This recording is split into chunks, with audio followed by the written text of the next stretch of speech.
તો અમદાવાદમાં એલિસ્બ્રિજના ધારાસભ્ય અમિત શાહે ગઈકાલે પણ વધુ એક પત્ર લખ્યો હતો। શાળાની જમીન પર દબાણના પર્દાફાશ બાદ આવાસની જગ્યાને લઈ અવાજ ઉઠાવ્યો હતો।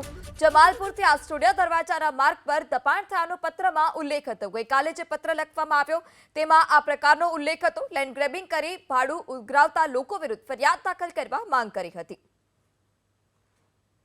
આ પ્લોટમાં રહેતા લોકોને કોર્પોરેશને વૈકલ્પિક વ્યવસ્થા આપી છે।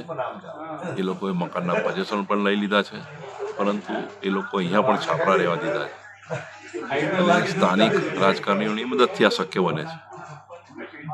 આ 10,000 વારનો પ્લોટ કરોડો રૂપિયાનો છે અને તેમાં બકરા મંડી પણ થાય છે અને કબાડી ખાનું પણ બનાવી દેવામાં આવ્યું છે।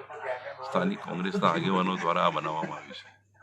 મારી લાગણી માગણી છે કોર્પોરેશન આ બધા જ દબાણો હટાવીને ક્લિયર કરીને પોઝેશન લઈ લે।